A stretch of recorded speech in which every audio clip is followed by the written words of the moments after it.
All right, so we're talking about the three different types of angels that say holy, holy, holy, and holy, holy, holy. And the first type of angels we said to say holy, those are angels that are burning up to God. That corresponds to, by us, prayer. Why are they saying holy? Why are they saying holy? Because they realize how infinitely far and more real God is than they are, and that God is creating them. And this just drives them crazy, and they want to get closer to the source of life. Like a hungry person wants food, or like a suffocating person, he wants air. So they're just wanting to get to a higher level of life. Like a poor person wants money, huh? Like a lonely person, he wants love or attention, whatever. They want to feel more alive. So there's human, but here in this case, what they want is just not just money or something personal or food that's something smaller than them. They want to be included in God, which is more real than them, more real than they are. So that's something like, a person longing for his mother and father, something bigger than they are. He wants to do them good. People are nationalistic, whatever it is, patriotic for their country. But they want for something that's bigger than themselves. They're interested in giving their lives for something that's greater than themselves, not to receive anything. Right? Religions are usually not in this category. Usually people are religious because they want something for themselves. They want to go to heaven. They want some sort of security. They want something like that. Usually, most of the religions, ideally, religion is supposed to make you want to become closer to the truth, to God, to give your whole being for something greater and higher than yourself and more real than yourself.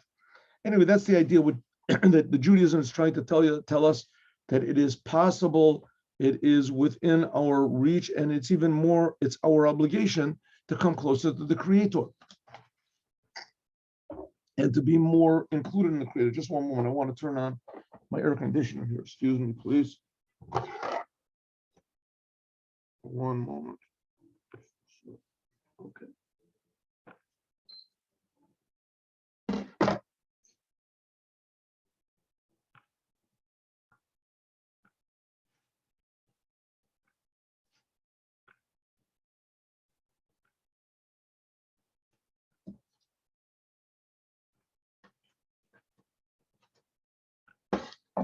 Good. That's the first group of angels. They're called burning up. That corresponds to our prayer. Then there's a second group of angels. They say 2 times holy, holy, holy. And that corresponds to Torah. That corresponds to Torah. They don't want to, in addition to wanting to be included in God, but they also want to have God revealed here in the world. And that is accomplished by us. We can learn from them that we actually do it. They want it, but we actually do it. And that's by the Torah, learning Torah. And then there's a third group of angels. They want God to be even revealed lower. They're in a lower level of angels. They want God to even be revealed lower. And of course, they can't do it, but we can do it by the commandments. And that's what it says. Ikaro Maisa, the main thing is our deed. And that's where we got up to yesterday. Mekan Omer Zal, and also the rabbis say, Lo Midrash Ikar, that learning the Torah is not the main thing. Of course, learning the Torah is essential to Judaism. That's the whole essence of Judaism, is the Torah. But the Torah is not the main thing. The Torah is the direction, the directions. The main thing is the deed that comes out of the Torah. Now, learning Torah is also a commandment. Learning the Torah. When you learn the Torah, you're supposed to say the words also. You're supposed to say out loud. But the main thing of learning Torah is understanding. Gam also Masha Nimnu Bagomer, that they said Talmud Gadol. Why? Because the reason that it says that the rabbis took a vote. What is greater, learning Torah or doing the commandments, they said learning Torah is greater. Why? Because it brings doing the commandments. If you don't know what to do, so you can't do. Not only that, Torah gives you inspiration, etc., etc. Look, there's another. This is discussed in great length and depth and width in Chassidut, the importance of doing the commandments. Now, this learning Torah and doing the commandments, this is especially relegated. What's happening? Why is it going? To the Jewish people. Only the Jewish people have the commandments, and only Jewish people learn the Torah. Okay.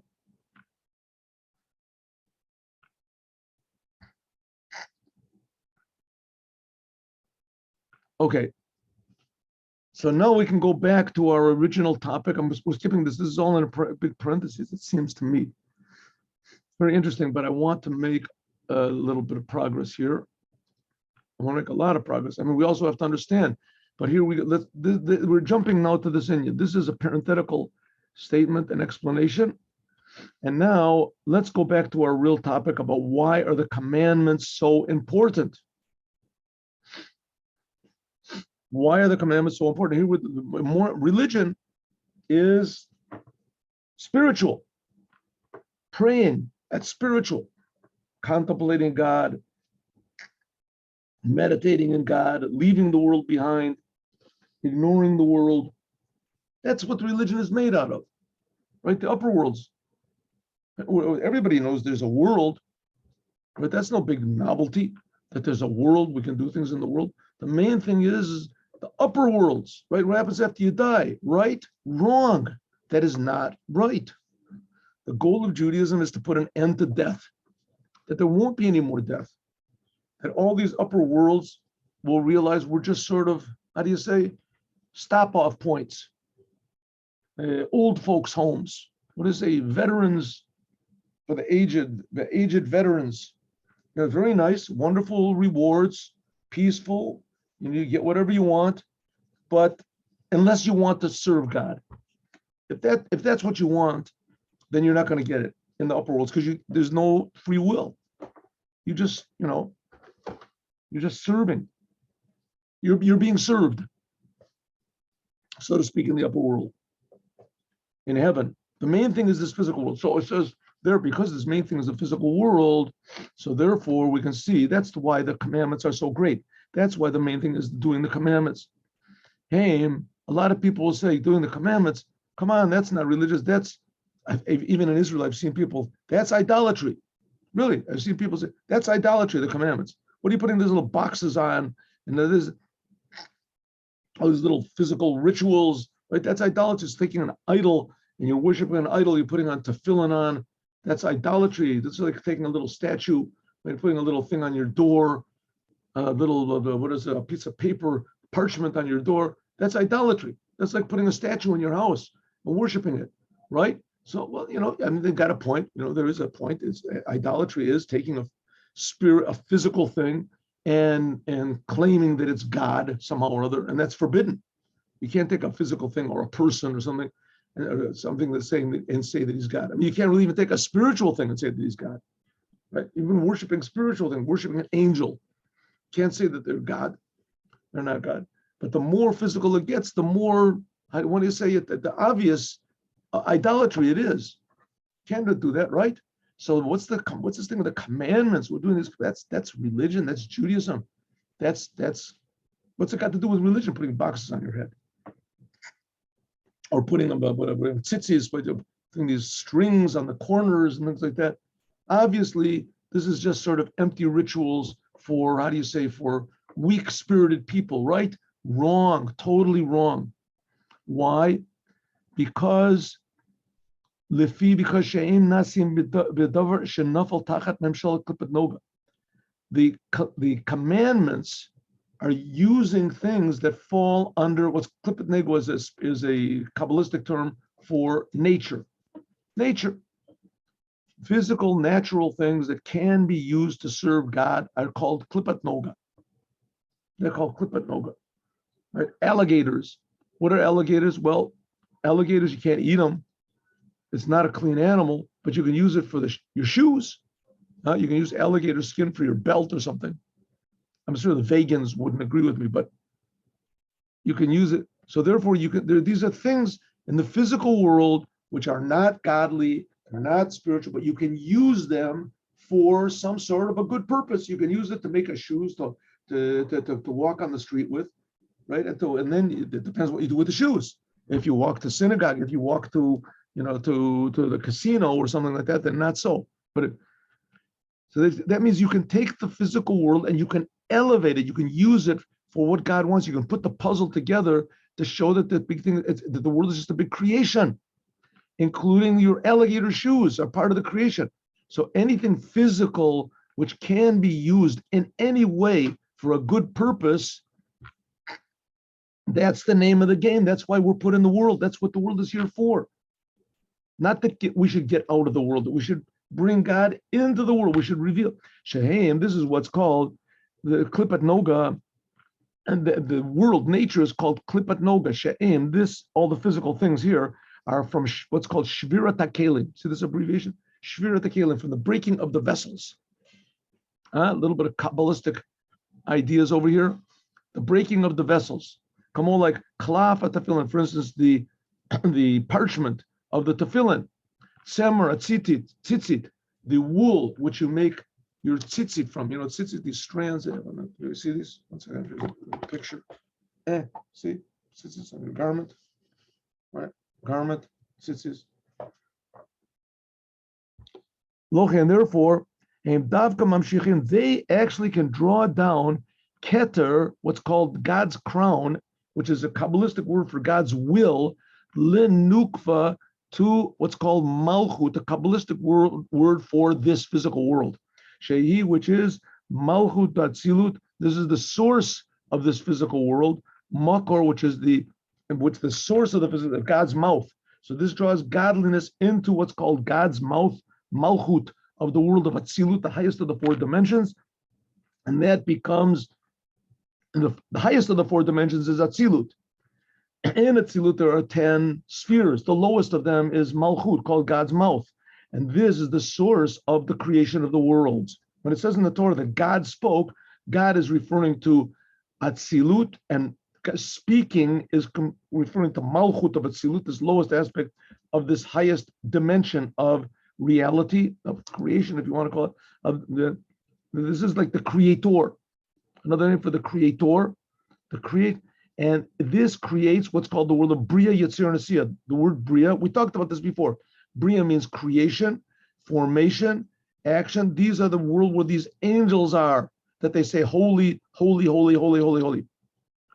Shezeu inyan hamshachas ratzon, that the commandments, when you do the commandments, this draws down godliness from the highest place down to the lowest place. God's will is drawn down lachayot ruach shfolim, in order to enliven and create this world. Hainu, namely hashpat, or drawing down light of God into the world of Bria, Yetzirah, and Asiya, into all these angels and creations and spiritual levels, until it finally comes down to me and you. So it's a pretty Kabbalistic and mysterious process we're talking about here. Occult, not the process that's going. Occult is maybe not the right word, but anyway, and into this word, but in the end, it comes out that we're talking about the computer that you're looking at and the shoes that are on your feet, the most physical thing. This is a tzimtzum gadol yoter.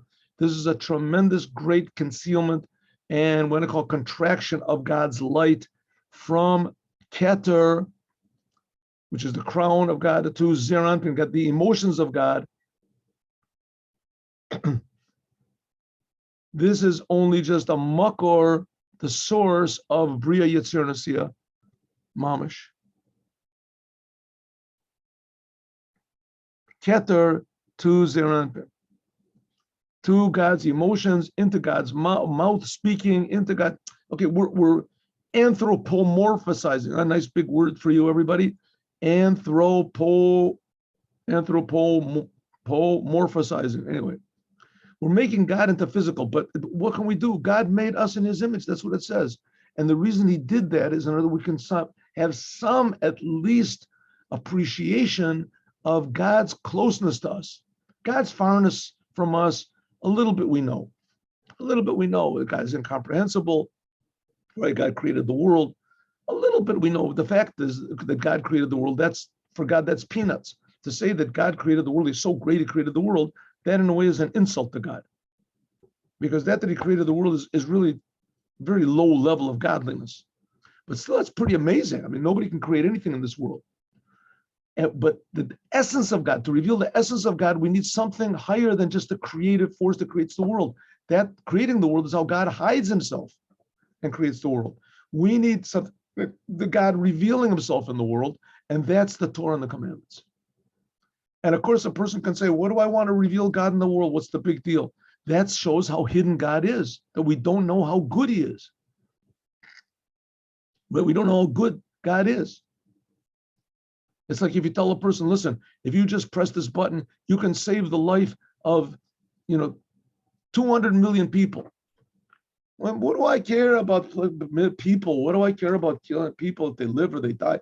Just press the button and you'll save their lives. Leave me alone. I got other things to do. You know what? Maybe I'll press it later. Tell me that you're saving all these people because you have no value for what life is, what humanity is. So therefore, it doesn't make any difference. The same thing in this world. We have no value what the source of life is. We don't even know if there is such a thing. But we're saying that really life is precious and the source of life is even more precious. And when it's revealed in the world, then there will be true values and true humanity and all these wonderful things in the world. And it all depends on us doing the Torah and the commandments. Now, of course, a normal person would say, oh, come on. I mean, the Jewish people have been doing these commandments already for 3,300 years. And look at the world is terrible. So, of course, the answer to that, this requires faith. We're talking about that this requires emunah, faith, right? This is not an easy thing we're talking about. The Jewish people are talking about the whole world will be, so Mashiach will cause that the whole world will realize that God is creating them and they'll drop all of their religions. But meanwhile, we see that all these religions are flourishing, right? It's all pure idolatry, various stages of idolatry. And it's all flourishing, right? How can it be? So where's Judaism? Where's our commandments that we're doing? How these Jewish people are doing commandments? So the answer is you have to have faith. That's the answer. And of course, commensurate with this faith, you can also say, listen, the world would be in a much worse sense if we didn't do the commandments, and the world would have been even non-existent. Maybe if we didn't do the commandments. The commandments draw down blessing, they draw down godliness, they draw down life, they draw down creation, goodness, harmony, etc. But we have to have faith that that's what they do. Nevertheless, God did give the Torah Mount Sinai, and the Torah is God's will and God's wisdom. And when we do it, we're connecting to something which, because its goodness is above understanding, it's incomprehensibly good. So you want to be part of this incomprehensible good, you can. If not, you won't. But every Jew, without exception, knows down deep that this is true. Every Jew, without any exception whatsoever, down deep, even if he doesn't know he's a Jew, it's there waiting for him, knows for sure, with no doubts, and is willing to give his life, her life, for this fact that the Torah is true and that the commandments are true. Every Jew, no exception, even the biggest apostates, the biggest whatever it is, the communists, the biggest whatever, the Pope, who knows if he's Jewish, right? The worst idolaters of Jews, the biggest sinners of the Jews, and unfortunately this is not lacking, the biggest enemies of Judaism, the Jews that are the biggest enemies of Judaism, they know down deep that this is all true. That's what Chabad teaches. That's the essence of what a Jew is. That is one of the many reasons that Jews are hated, because they're like the men from Mars. They have something inside of them that nobody else has.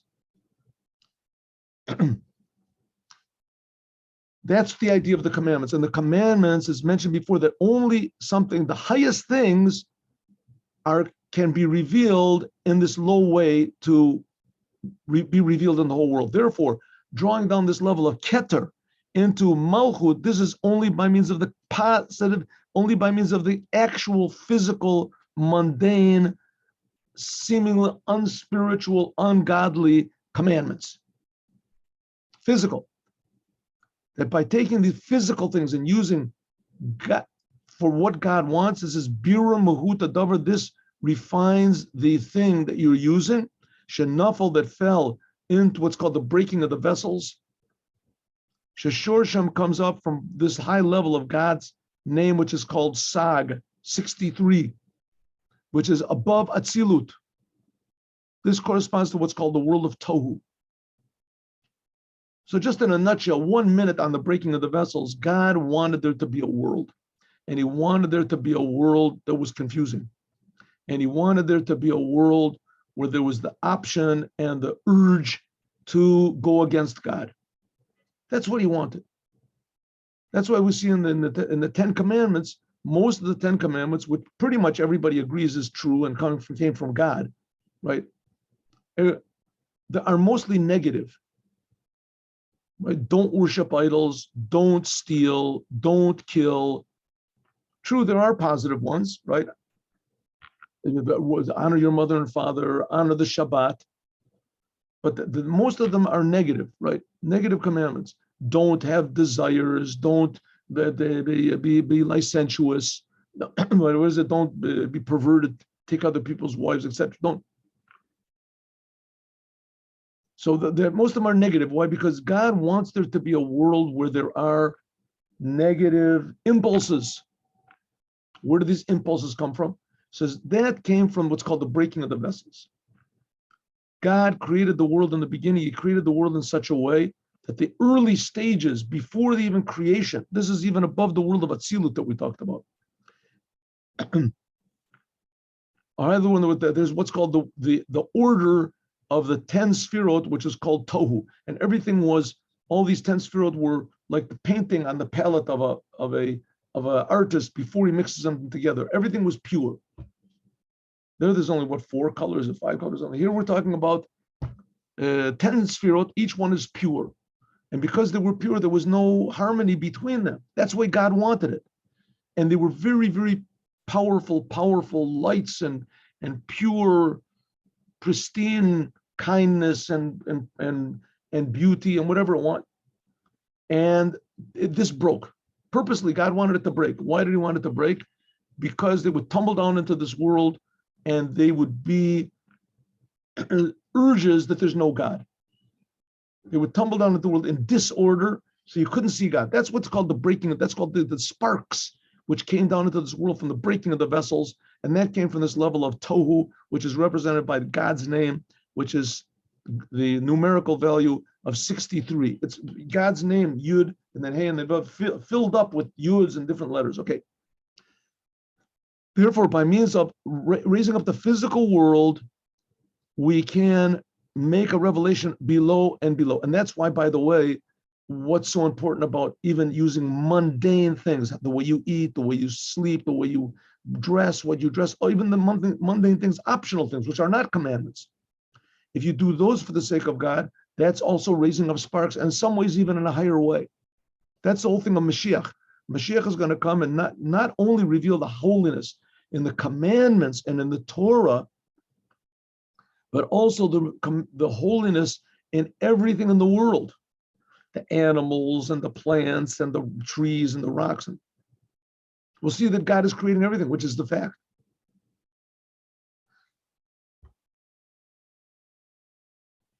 Okay, so what goes lower really comes from higher, and let us skip this also, even though it's not in parentheses, and we'll see. Here we go.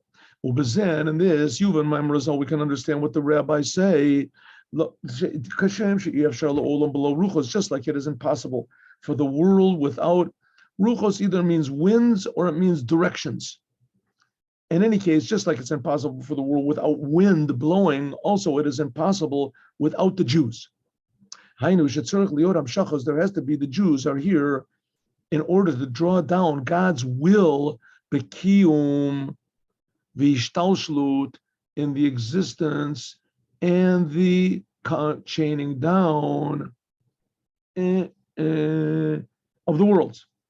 The Jewish people, by doing the commandments, they actually maintain the world, and they enliven the world, and they bring blessing to the world.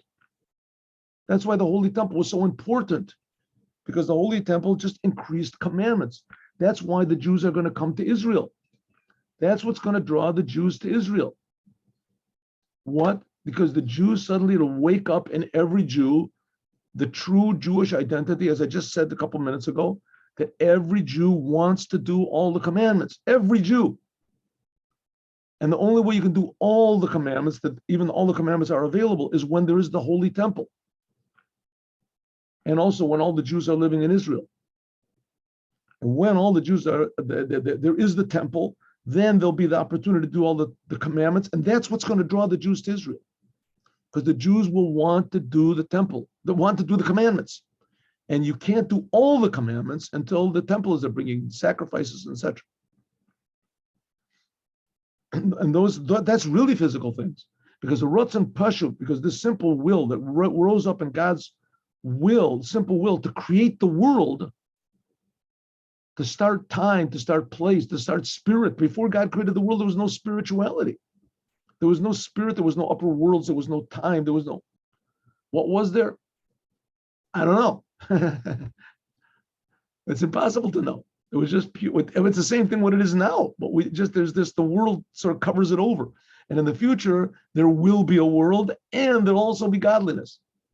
When God rose up in his will to create the world, this was otuapam, this was in a way of a free gift, without raising up what's called feminine waters, our efforts. There was no one to make efforts. God created the world for free. But after God created the world, there has to be there has to be work to serve God. Oh, that's good. That's good. 1 second. Yeah. There has to be work. Remember, God put man, the first man, he put him into Gan Eden. Gan Eden is like heaven on earth, but he did it to work on it and to protect it, to elevate it higher, and l'shamra, and watch that it doesn't come down lower, which of course we know he did not succeed in doing. Namely, la'alot man, to elevate this called feminine waters. Water means desire, and feminine means from below to above. So to lift up his desire all the time to God, and by means of that to draw down God's will, namely by means of Torah and the commandments. That's the Torah and the commandments. Man was given, first man, commandments. That's the positive commandments. L'shamra, the negative commandments. Of course, they were in a spiritual way. This drew down the what's called the two crowns. These two crowns that we're talking about. The first angels say holy, and the second angels say holy, holy, and the third say holy, holy, holy. The second two groups of angels, the ones that say 2 times holy and 3 times holy, that's because they want to draw down into the world. The first one, the first holy, we said that's just to go up, to raise the world up. But the second two, we said that's drawing God into the world, to draw down to what's called God's emotions, and from there to God's power of speech. And this is God's will. And this happens every single time that we do a commandment. That's what it means. Al tikra banayach. Don't say the Jews are just the sons of God, which they are. Ela bonayach, but they are the builders. Sha'oskim, that the Jewish people, by doing the commandments, they work at the creation of at building the world. Banayach, that's sort of the nature of the Jews. The Jews are the sons of God. Every Jew is a son of God. Every Jew. But that's a gift to us, that we didn't have to work for that. When we went to Mount Sinai, we became the servants of God. Now we can return the energy, we can turn the thanks to God, what we owe him. That's called bonayach. We build the world by means of learning the Torah and doing the commandments. And this is also the whole idea of learning the Torah, the written Torah, and the oral Torah, the Talmud, etc., on the night of Shavuot. In a few weeks is going to be Shavuot, the holiday of Shavuot. That we draw down this keter, the crown. Because what happened on Shavuot, the holiday of Shavuot, we received the Torah. And in the Torah, all the commandments. And by means of us learning the Torah, And we also say the whole list of the commandments. There's this book which is called Tikkun LaShavuot, which was written by a pupil of the Or HaChaim HaKadosh, that he was the Mashiach. Or HaChaim HaKadosh was like 400 years ago, time of the Baal Shem Tov. And he had a pupil which was called Rabbi Techida, Rabbi Chaim David Yosef Azulai. And he was a pupil, and he wrote this, he compiled the beginning and the end of each book of the Torah in a very special way. And in any case, this we learn in it, he included a short list of all of the 613 commandments. And by means of that, we are drawing down what's called God's crown into the world, like it's explained in Pri Etz Chaim. And this is something like the crown, atara, the crown that is what we make for the king, a physical king. What do we make the crown from a king from? What do we make it from? A crown? You ever see that there was on display, I think it's somewhere in some museum, the crown of King Alexander or whatever it is. Anyway, the thing was just, it was just, how do you say, astounding. They have all these rubies and sapphires and diamonds and whatever things, and the precious stones are just lining the whole entire thing. And the whole thing is made of gold and precious stones that have both of these two things. First of all, there is the stones themselves, the gold. And the second thing is how you fix it up to make in an order. They didn't just give the king a bag and there's a bar of gold over there and some precious stones. That would have been also nice. But the worth, who knows, millions, billions, who knows how much it's worth, the stones were worth. But also there's the other thing is they give it to some artisan and he makes a beautiful crown. He arranges the whole thing to be beautiful. Similar things, that's what we're doing. We're making a crown for the king. We're taking physical things, that's these sparks of holiness. By the commandments, we're rising up these, what's called 288 sparks that fell down in the breaking of the vessels, and they subdivided. But it says that when the Jews left Egypt, that they lifted up 202 of these sparks, Erev Rav, 202, and that all that's left now is 86. 86 is the numerical value of nature, Teva, HaTeva, 87. So all these sparks, that's like the stones and the gold and everything like this. But arranging them, that's what we do when we do the commandments.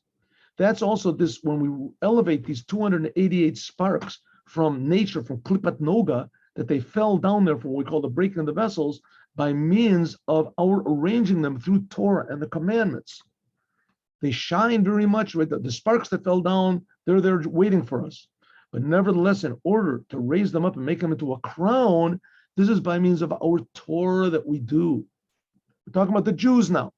By Jews doing the Torah, if the non-Jews knew how beneficial it is to them when the Jews do the Torah, they would force the Jews to do Torah and the commandments, which I think maybe in the end that might be the only way they're going to do it. But who knows? That the Torah is what's called God's wisdom. God's, if you want to call it, his genius. How exactly to make this crown, how to do exactly these sparks, how to raise them up, what charity is, and exactly how to give charity, and how the Shabbat is, and how to keep Shabbat, and exactly what the laws are. That's the importance of what's called the oral Torah, the things that Moses was given on Mount Sinai, not to be written down, just to be explained. That's now in the Talmud. This is a B'kal Yemei Sfira. That's why we, in all the days of what's called Sfira Ta'omer, we talked about that also, that we do this commandment. There's a commandment to count the days between Passover and Shavuot, 49 days. When we do this, the days of Sfira, we are elevating. Every day we count another Sfira, 10 spheres of God's emotions. Each one is 7 spheres of God's emotion, and each one contains 7 aspects of that sphere. So it's 7 times 7. This eventually raises up to 288 sparks, like it's known, from the idea of the Omer, which was made of barley, and barley is animal food. So we're elevating the whole animal nature of the entire world, etc. And afterwards, on the night of Shavuot, then all these days we're coming up to Shavuot. We're doing this commandment, and by means of that, we're refining ourselves. And when we get to the night of Shavuot, which that's the 50th night, we count 49, and on the 50th, then we sit the whole night and we learn, especially we learn this book. We learn the written Torah and the oral Torah. Shabbat, that when we say this, shakach kasher, that this thing is kosher and this thing is not kosher, and this thing is disqualified from use for God. It's puzzle, and this is Torah, and this is tamik. What is forbidden? What is a commandment? When is a person guilty? When is a person innocent? When is a person owe money? When is money coming to him? Whatever. Hainu, when we learn all these laws, this raises up sparks, because these laws are God's laws, the Creator's laws. The rabbis that said these laws were so pure and so holy. It says that every one of the Tanaim, the people that are totally unjustly and evilly called the Pharisees, these Pharisees, so is used by the world as such a negative term.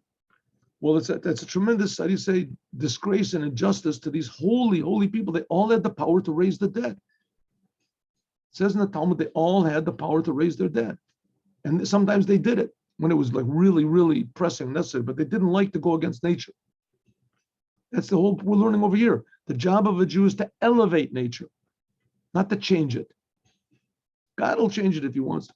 I know that in this way, when you learn the Torah, this is exactly the directions, how to raise up these sparks, and no other way. This is the making the crown for the king. This is taking these sparks, which that's like the diamonds and the rubies and the sapphires and the emeralds or whatever they are, and lifting them up, making from them a crown. Vatara, a crown, another word for a crown. Al derech mashal, hainu, by means of the Torah.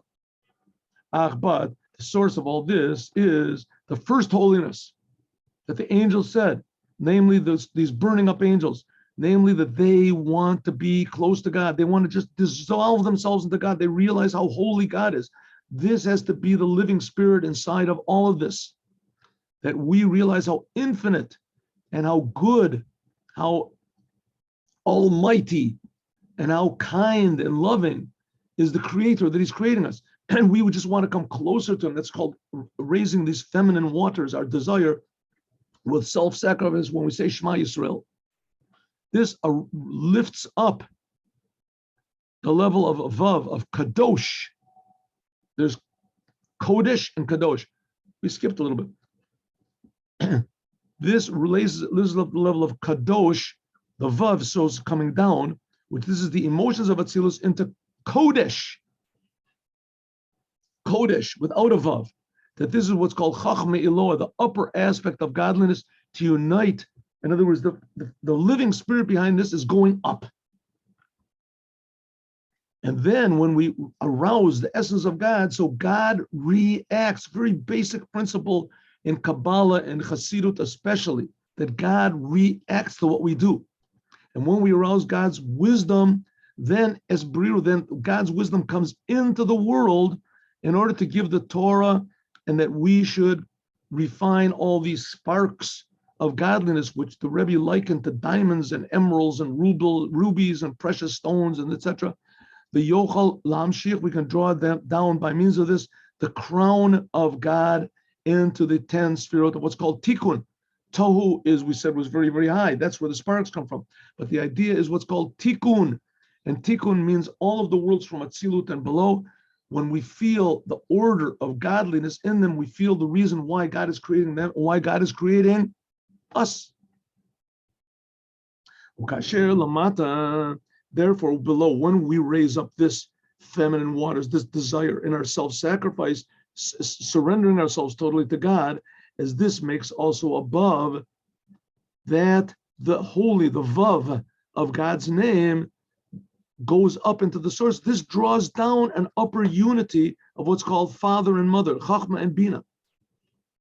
So if so, our work down here doing the Torah and the commandments, and especially when it is inspired by what the first angels do, that they want to be included in God, they realize the reality of the greatness and goodness of God. They want to be out. This is the fire inside of us. This is what puts the fire and the life into doing Torah and commandments in every moment in life. And so then God reacts from when we go up, God from above to below comes down from this level of Kodesh into Kadosh. God comes down and makes a blessing into the physical world. And here the Rebbe is going to explain that essentially is the idea of Mashiach. That's the whole idea of going out of Egypt.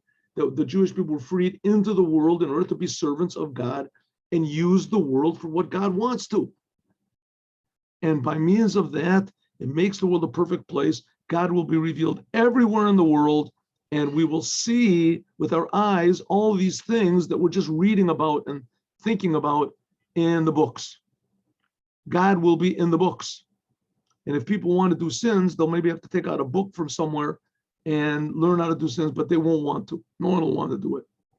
And it'll be very unpopular to go against God. Revelation of the Creator in the world. We make a crown for God, we coronate God, and God says, okay, I'm the king, and he becomes the king over the whole world. That's by us doing Torah and the commandments. And in that way, we simulate what the angels do. The first holiness is going up to God, and the other is bringing God down into the world by Torah. And finally, the 3 times holy, that's by means of the commandments as well. Now let's do the Devar Malchut.